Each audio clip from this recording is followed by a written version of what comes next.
I'm working on a little Sunday project here, and I'll show you what I have and see if you guys can figure out what I'm working on.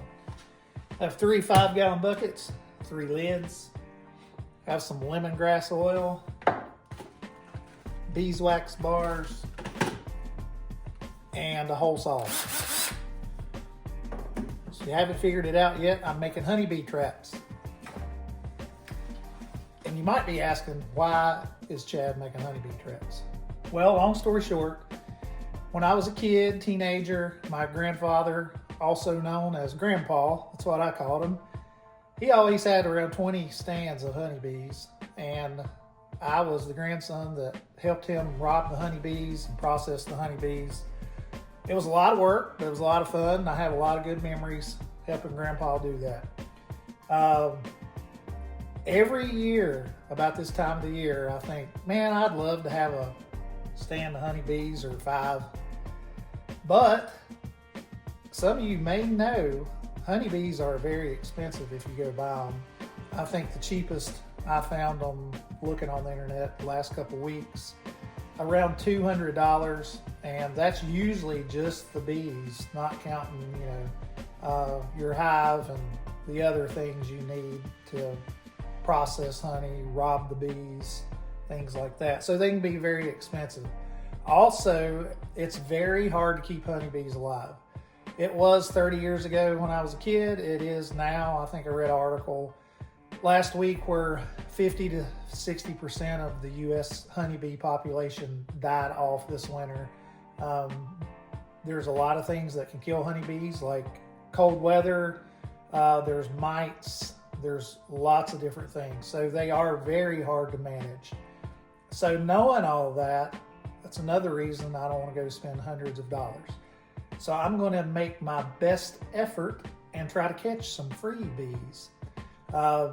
In Virginia, peak swarm season usually starts now and runs through the middle of June.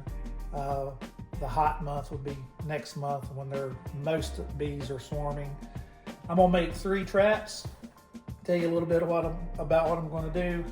I'm gonna take the hole saw, drill a small hole here toward the bottom of the bucket for the bees, mainly the queen, to enter the bucket.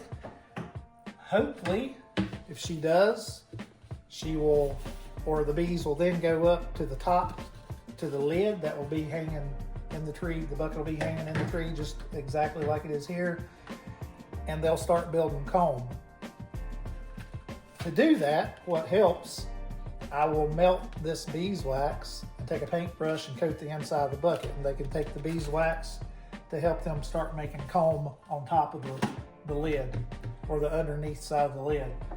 The lemongrass oil, honeybees are attracted to lemongrass oil, so I'll take a cotton swab, put some of this lemongrass oil on it, and swab around the inside and the outside of the hole that I drill, and put the cotton swab in a sandwich bag and put it on the inside of the bucket.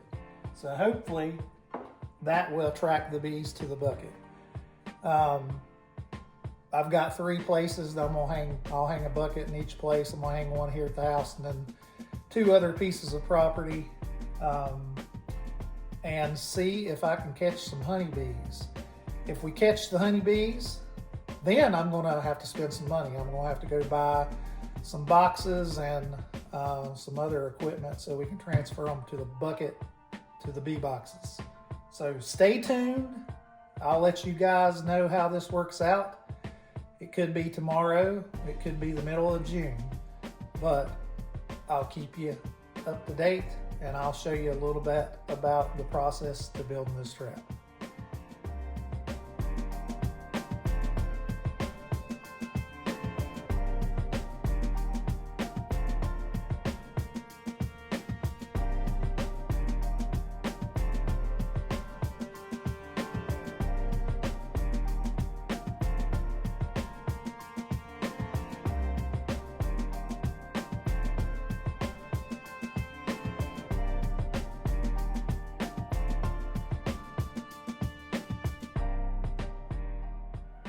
All right, folks, so the first bee trap is up here at our house. I think it's going to be a good spot. I mean, I don't know if you guys see some of the posts I make. There's flowers and trees that bloom just all over the place here. And I know there's lots of honeybee potential here. So maybe this will be the first trap that catches something.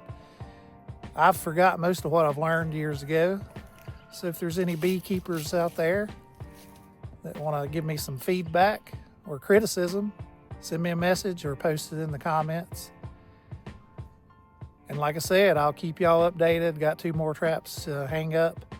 And if we catch something, I'll share that with you and the moving process to their permanent home.